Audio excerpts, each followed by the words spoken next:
Sir, आप क्या कहेंगे जो संजय राउत हैं शिवसेना के बड़े नेता, उन्होंने ईडी ने जिस तरीके से उनकी वाइफ पर कार्रवाई की थी, उसके बाद उन्होंने कहा था कि उनकी पार्टी जिस तरीके से वहाँ पर ईडी के मुख्यालय में बीजेपी का बैनर लगा देते हैं कि यह बीजेपी का मुख्यालय है और ईडी बीजेपी के इशारों पे काम कर रही है, और उसके बाद उन्होंने कहा था कि हम इसका विरोध प्रदर्शन करेंगे ईडी के खिलाफ। अब संजय राउत काफ़ी डर गए हैं ईडी से, और अब उन्होंने ये चीज़ें नकार दी है कि वो ऐसा कुछ नहीं करने जा रहे हैं ईडी के खिलाफ विरोध प्रदर्शन। क्या कहेंगे आप? एक हमारे बहुत पुरानी कहावत है जो मुझे याद आई, आया ऊंट पहाड़ के नीचे। तो संजय राउत जी बड़े मेरे माननीय हैं, रिस्पेक्टेबल हैं और शिवसेना के स्पोक्समैन हैं और एक चुने हुए एमपी भी हैं। उन्हें क्या हो गया है? वो तो बड़े बड़बोले थे, बड़े अच्छे शायर भी थे और बड़े बोल्ड थे। कहते थे मैं तो नंगा हूं। अब इतना डर गए कि वो बेचारे कह रहे थे कि मैं ईडी के आगे कुछ धरना दूंगा, कुछ प्रदर्शन करूंगा, वो भी नहीं करेंगे। क्यों भैया, क्या बात हो गई? क्यों परेशान हो गए हो? ये शिवसेना और बीजेपी की तो साथी रही 25 साल तक। तुम्हारे पुराने दोस्त हैं, क्यों डर गए इससे? क्यों छोड़ गए थे बीजेपी को बीच में? लगता है कि शरद पवार ने कोई मोटी ऑफर दी होगी कि बीजेपी के साथ रहोगे तो कुछ नहीं मिलेगा, मेरे साथ मिलकर बना लो, मोटी मोटी चीजें मिलेंगी।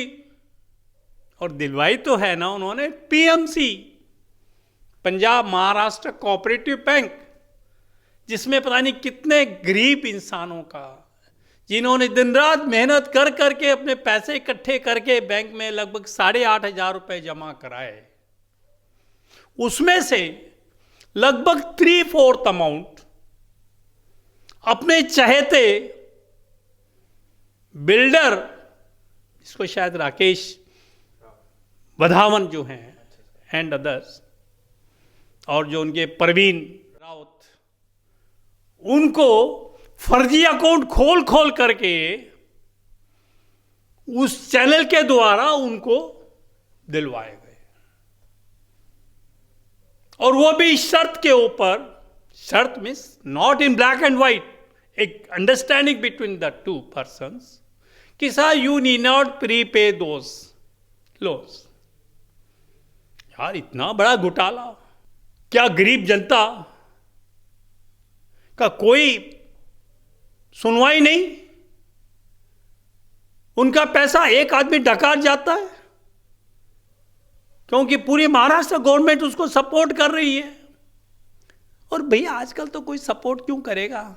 इसीलिए तो करते हैं, कुछ कमीशन जेब में जाए, इसमें जाए, कुछ इसमें जाए, कट मिले कुछ।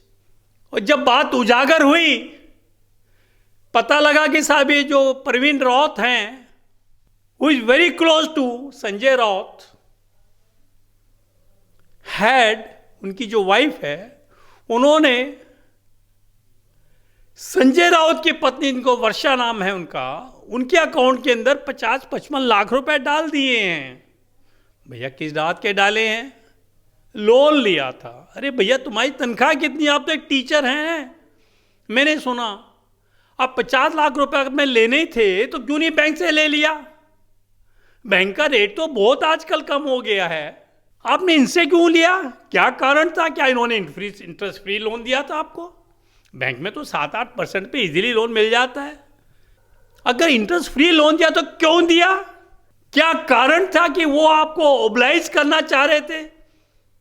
क्या फेवर दिया है आपने उनको? ये आपके हस्बैंड ने, ये आपके हस्बैंड की पार्टी ने, ये आपके हस्बैंड की सरकार ने कुछ तो फेवर दिया होगा उनको, तभी तो उन्होंने 50-55 लाख आपके नाम किए हैं। लोन लेना कोई बुरी बात नहीं है, परंतु जो लोन तो वही लेगा जिसकी कैपेसिटी होती है रिपे करने की। अगर मैं मामूली टीचर हूं तो 55 लाख का लोन कहां से लूंगा? वो भी एक प्राइवेट आदमी से जो कभी भी मुझको टॉर्चर करके मेरे को खत्म कर सकता है। मैं रोज देखता हूं जो मनी लैंडिंग करते हैं उनमें कितने डिस्प्यूट पैदा होते हैं। और यही कारण है कि एक sensible person always take loan from the bank, not from this petty money lenders. तो आप तो बहुत समझदार हैं, एक एमपी की बीबी हैं और जिनका महाराष्ट्र गवर्नमेंट में बहुत ज्यादा से है। आपने क्यों ऐसे टुच्चे मुच्चे लोगों से आपने 55 लाख रुपए लोन ले लिया? आपको तो बैंक से लेना चाहिए था एक नंबर में। Why you did mistake? अरे भाई, जब चलो कुछ होना था हो गया, आपने लोन लिया है तो कोई बात नहीं, नथिंग रॉन्ग इन इट। आपको ईडी बुला रही है, पहला संबंध दिया, दूसरा संबंध दिया, फिर तीसरा भी भेजा 29 दिसंबर को, और जनाब आपके पतिदेव जी कहते हैं शी इज इल। अरे भैया, क्या बीमारी हो गई आपको? इतने दिनों से ठीक ही नहीं हो पा रही, कोई इलाज विलाज कराया नहीं कराया, प्रिस्क्रिप्शन वगैरह जमा कराई नहीं कराई आपने ईडी के पास? या you want to seek more and more time to enter into certain agreement with somebody else so that this investigation stops and EDA doesn't take any step further. For your kind information, EDA ने already जो आपके जो close associate थे परवीन राउत, उसके property seize भी कर लिए, auction भी करवा दिया। अब तो भैया बारी आपकी है।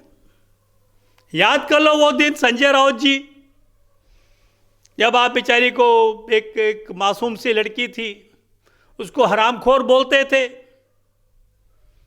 और जब ये पालघर में 3 संतों को मारा गया पब्लिक लिंचिंग में, सबको मालूम कि वहाँ पे कौन लोग थे।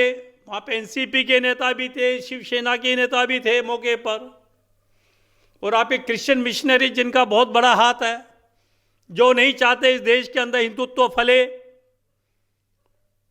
वो हमेशा कोशिश करते हैं कि हिंदुओं के जो सन्यासी हैं, उनके संत समाज है, उनके देवी देवता, उनसे दूर रखें, उनके प्रति नफरत पैदा करवाएं,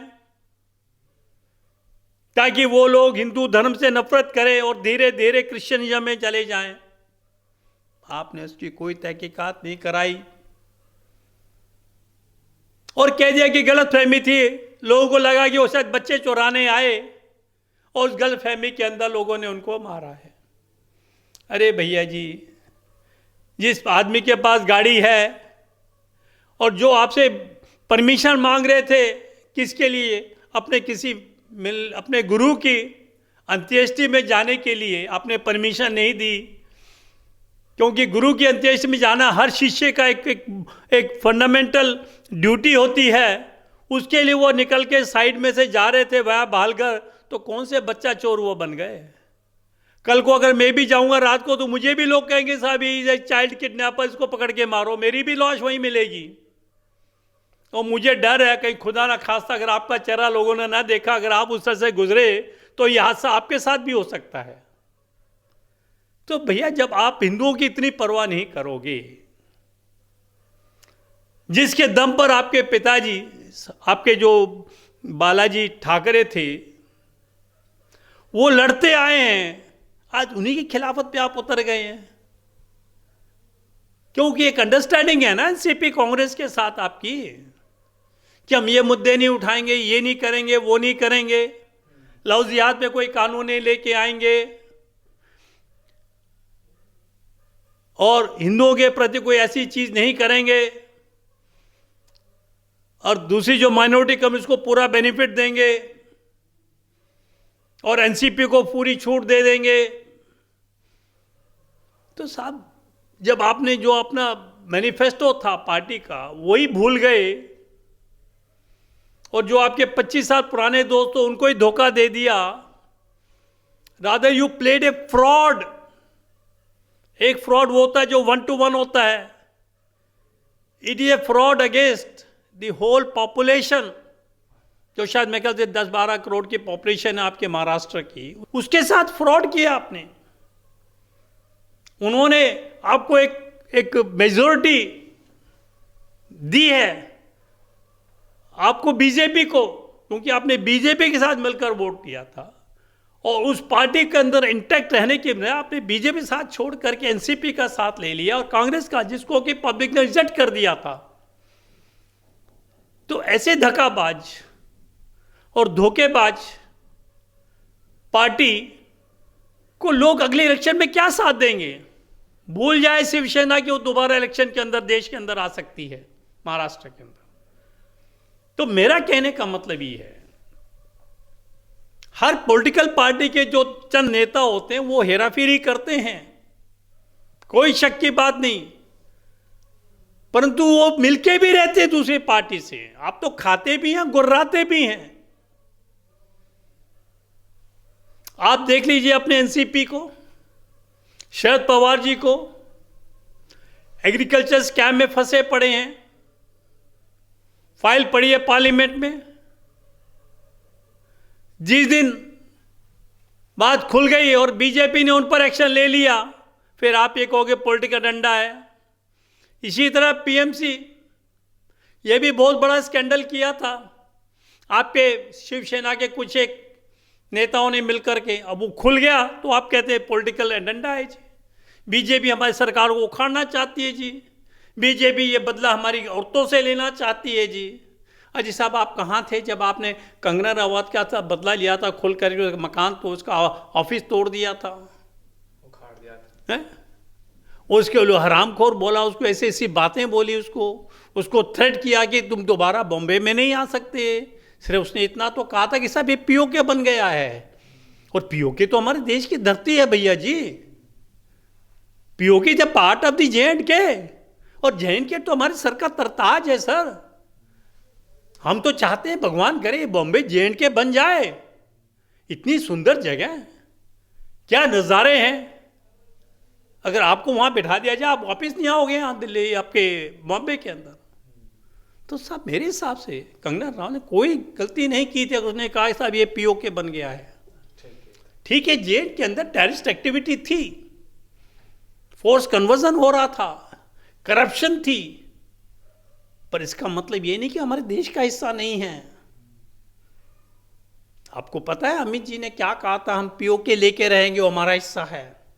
बात होगी तो पीओके पे होगी, जे.एंड.के पे नहीं होगी। इसीलिए उन्होंने 370-35 से हटाई है, ताकि दोबारा कश्मीर का इशू ही ना उठे। इशू उठे तो पीओके का उठे।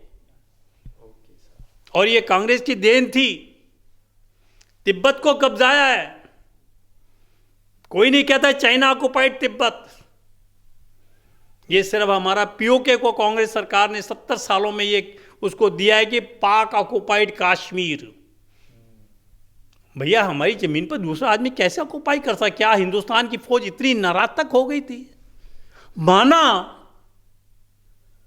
कि जब देश को पावर की ट्रांसफर की गई है ब्रिटिशर से, उन्होंने 25 लाख की फौज को 1.25 लाख की फोर्स करके दिया। 3 लाख रह गई थी, बंटवारा कर दिया। हमारे हिस्से में लगभग 1.5-2 लाख जवान आए थे।